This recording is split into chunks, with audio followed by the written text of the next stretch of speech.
Thanks, Duffy. In December, the United Nations announced that it was forming a Climate Justice Commission. And the goal of this Climate Justice Commission is to be a law enforcement agency to make sure that sustainability laws are enforced, and also to make sure that developed countries pay for the imbalance of the pollution to underdeveloped countries. Now, we think, well, we're a sovereign nation, we don't need to worry about that. But then you look at a justice like Ruth Bader Ginsburg, who looks not just at our Constitution, but international law for precedent on decisions she makes, and you realize that that is a real threat, unfortunately, to this country. Our next guest is somebody in the legal profession who I've known, I guess I've known him since Agenda 21 was first came into being, about 20 years, so I guess we were, 5 when we first met? Brad Dacus is the president and founder of Pacific Justice Institute, and he's been a good friend for a long time. He's out there as a warrior and a champion, fighting for property rights, and particularly property rights from a religious freedom standpoint. Please welcome Brad Dacus.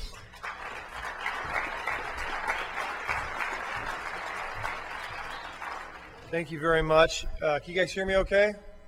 Okay, good. Real quick, how many heard of Pacific Justice Institute before? Raise your hand. Okay, that's good. For those of you who did not raise your hand, we are a nonprofit 501c3 legal defense organization. We're the opposite of the ACLU and the Sierra Club. Okay, we're the good guys. We have over 500 volunteer affiliate attorneys just in California alone. That's a miracle. Volunteer and attorney in the same sentence. We have 5 offices in California. The ACLU has 7. We have 5, so we're catching up. And we handle more case matters on the West Coast, defending issues of faith and liberty, than any organization in the country, bar none. And we're excited about that. And we do it all without charge. Last year, over 4,000 requests for assistance, all without charge.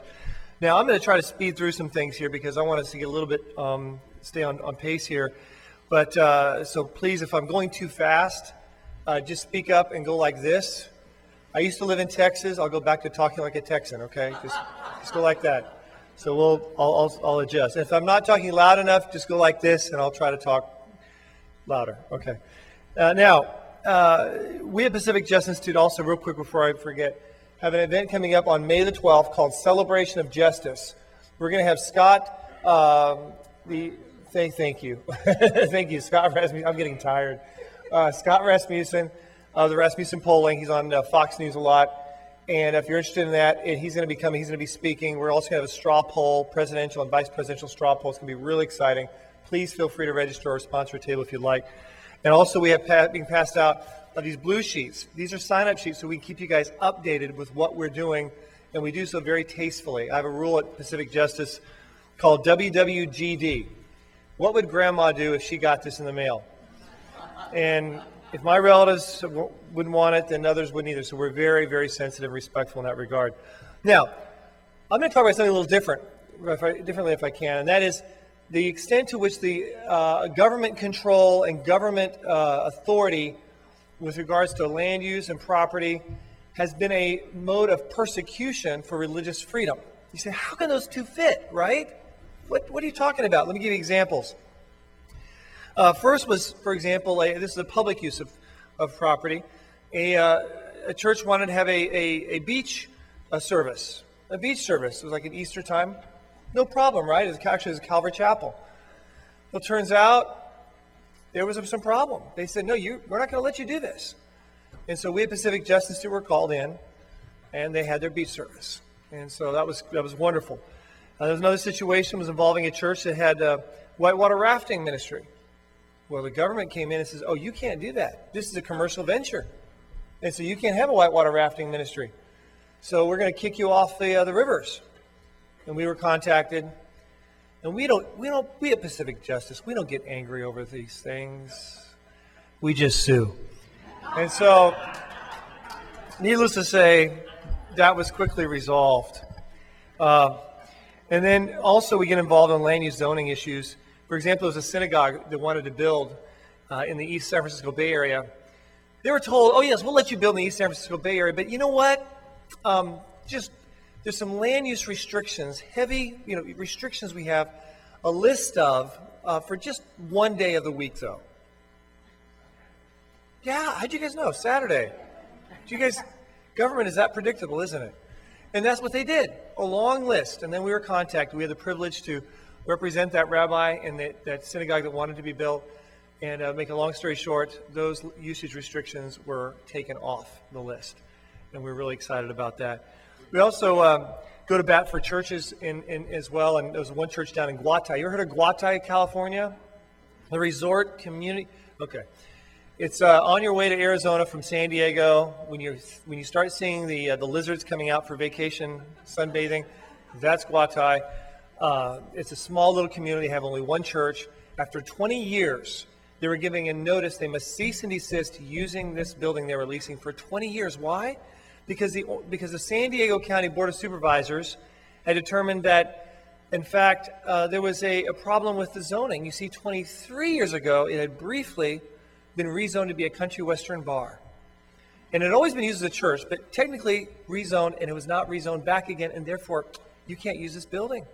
It's supposed to be a country western bar. But don't worry, you can pay us a large amount of fees, and we'll see if we'll let you use it again. So they put a lock on the building, told them they'd be fined over $2,000 a day that they're caught using that building for worship. The church went underground. Now, the significance of a church going underground in the United States is real significant when you compare it with communist China. Because in communist China, they actually have some degree of religious freedom. I mean, relatively speaking, they're underground, but not as underground as Guatay, California. So, anyway, make a long story short, we quickly got involved, and our attorney in our office in San Diego, Pete Lepiscopo, one of our Tiger attorneys, went right into federal court. Federal judge says, this is draconian. He says, and he ordered the county, he says, open that church now. And they did. And now we're still litigating, though. So, because the county wants over $300,000 in lost permitting fees against a small retirement mobile home community of Guatay. So we're still litigating. Then we had a real monumental case. It's out of San Leandro. And in fact, I think this is a real important case for those who are in local government to take note of. What happened was a four-square church in San Leandro had this, they'd outgrown their facility. It was something pastors dream about. They actually happened. It was major outgrown. And so they went ahead and bought a building that had been on the market for a long time. It was in commercial zoned, and they bought it. It had been allowed zone for assembly usages, so no problem, right? Oh, but there's a problem here. Because the city of San Leandro decided, oh no, not that kind of assembly use. That's religious, and we're not going to allow that. So we're not going to let you have a use permit at all, period. So we at Pacific Justice filed a lawsuit. The judge from San Francisco in federal court, from San Francisco, that's right, ruled against the church in favor of the city and ruled in favor of all 8 reasons. First, they only had one reason. We want property tax revenue. But then they talked to their lawyer, and they came up with 7 other reasons. Thank you, lawyer. So they have 8 reasons. Judge says those are all valid reasons to keep out churches. They came up with every reason they could think of. Then we appealed to the Ninth Circuit Court of Appeals. Now, I know what you're thinking. What good thing can come from the Ninth Circuit, right? That's right. Well, let me just tell you this. In the Old Testament, if God can speak through a donkey, he can speak through the Ninth Circuit. And I've seen it happen. For sake of time, I can't talk about our other Ninth Circuit cases last year where we actually won, but that's exactly what happened. The donkey spoke. And they reversed the lower court, and they said that the first reason was invalid to keep out churches. The second reason, invalid. All 8 reasons, invalid. And they came down with a monumental decision that impacts religious institutions across the country because the Supreme Court this last year allowed that decision to stand. And that precedent is one which says negative economic impact is never a valid reason to keep out a church or other religious institution. Monumental. People wonder why I'm not moving back to Texas. Well, there's several reasons, but that's one reason I'm not, because I see tremendous potential. here in California, and wonderful victory opportunities. Another challenge we saw was the local governments. I give you other church cases and stuff, but another example, which is unique, deals with the abuse of the Fifth Amendment takings clause.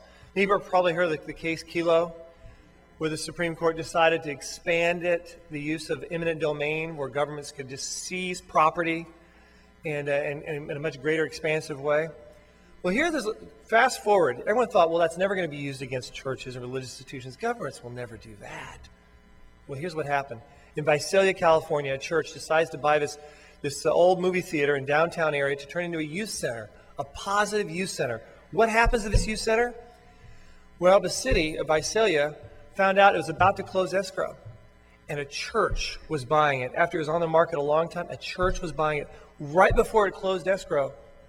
They moved in with eminent domain, called an emergency meeting, because the church is going to seize the building via eminent domain.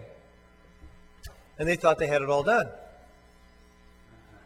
And then we were contacted, and we filed a lawsuit. Making a long story short, after 2 years of litigation, there's now a downtown youth center in Visalia.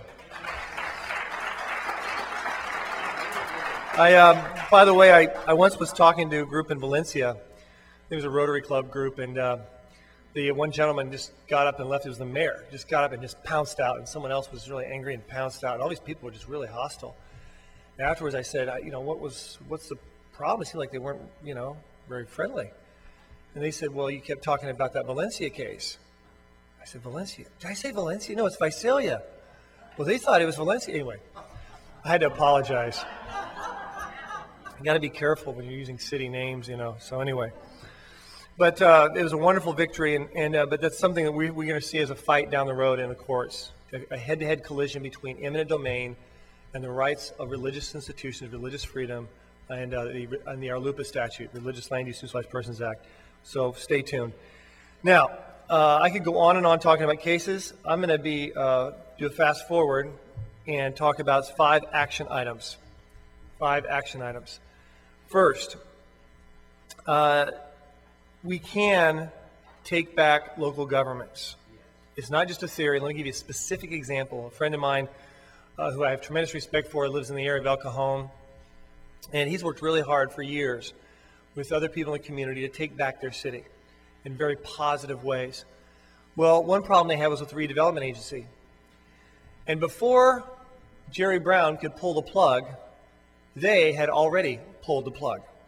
Because what they did is they found out what the agenda was it was all about Project 21, and the controls were abusive, their usage of funds was abusive. They moved very aggressively, and they got an audit with regards to how they were using their funds. But they couldn't figure out, the agency could not justify where the money was going. They could not justify it, and they shut them down. And the people involved resigned. They have El Cajon back again. And if they can do it in El Cajon, folks, they can do it anywhere, whether we're talking about a redevelopment agency or a planning commission that has gone awry. Local communities can take back their communities. And El Cajon is a classic example of that. So I want to encourage you. Number one, we can take back our communities.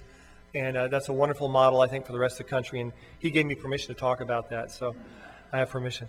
Number two is we can advocate change in the zoning codes. I think it was Fairfield up in Northern California, where they had a map of the zoning for religious institutions, and there's a little tiny orange speck. And the little tiny orange speck on the map for the city was the areas that religious institutions could exist. A tiny little orange speck. After we were done, a third of that map was colored orange. That was good, right? Well, fast forward, Claremont, California, where I used to go to school, elementary school, a long time ago. Claremont, California was prohibiting a church from having land use zoning permit. We sent them a letter stating that prohibiting any area, zoning any area that forbids a religious institution from being there like a church is a violation of the federal Arlupa statute and the Constitution. And much to my shock, they actually agreed with us. And they rezoned the city of Claremont so that no longer does a religious institution have to get a conditional use permit anywhere in the city.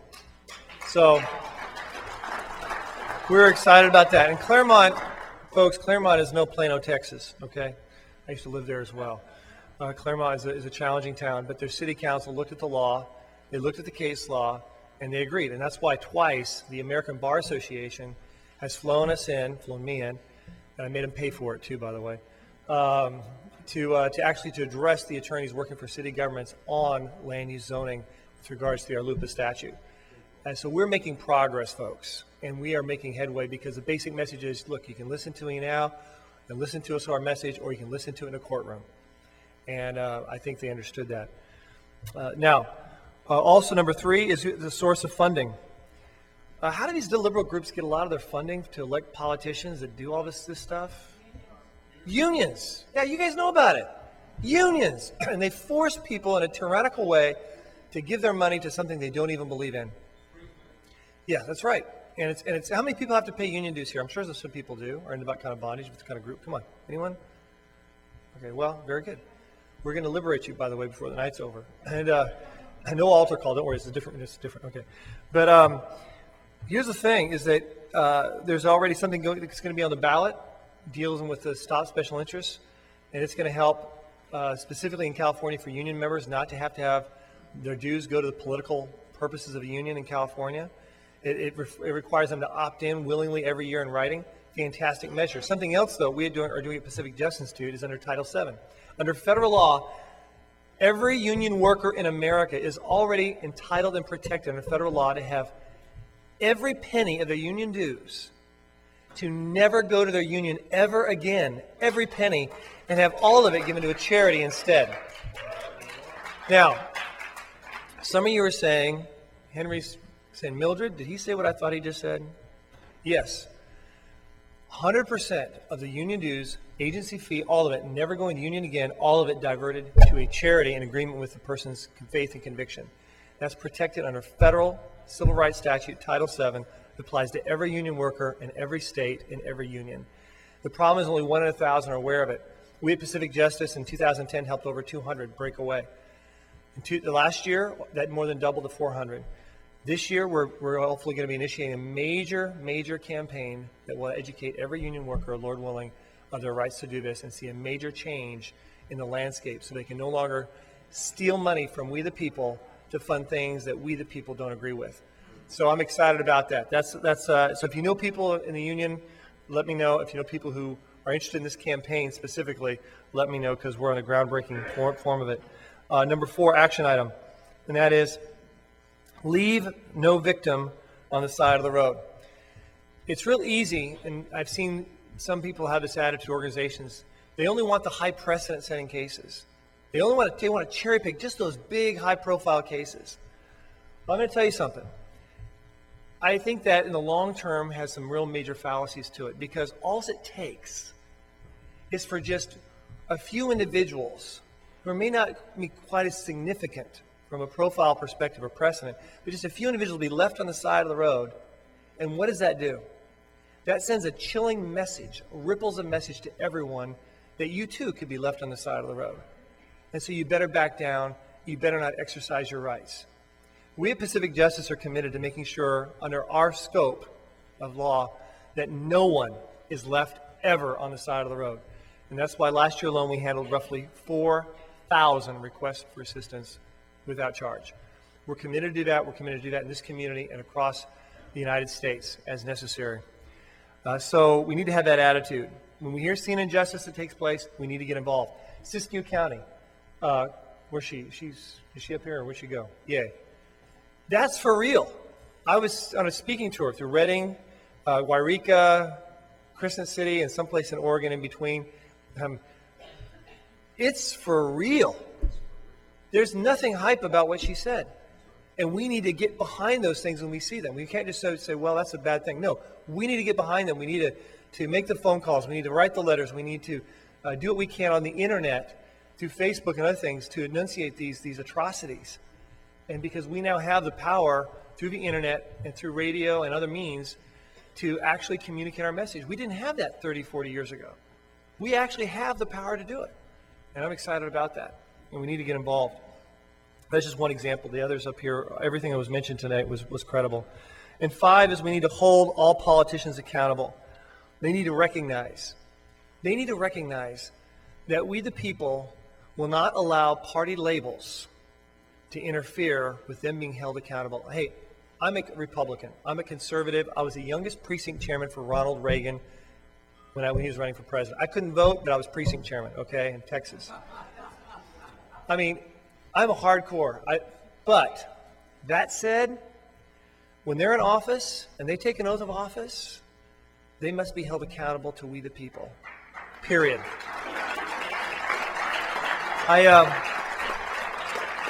I once was speaking to, I was actually in D.C., and a group of us from legal organizations were together, and Attorney General Ed Meese, who's the chairman of our advisory board, that's my name dropping, Attorney General Ed Meese. Okay, dropping, okay. Anyway, he still serves, okay. Anyway, we brought in a gentleman from Congress to come and address the group. And he said, this is after the 2010 election, he says, I want you to know that we're really serious in the House to make cuts. We're going to cut $150 billion from the budget. And I looked, yeah, that's right. And I looked around, and everyone's sort of thinking, okay, all right. And I'm like, okay, wait a minute. 150 billion? That's not even the deficit.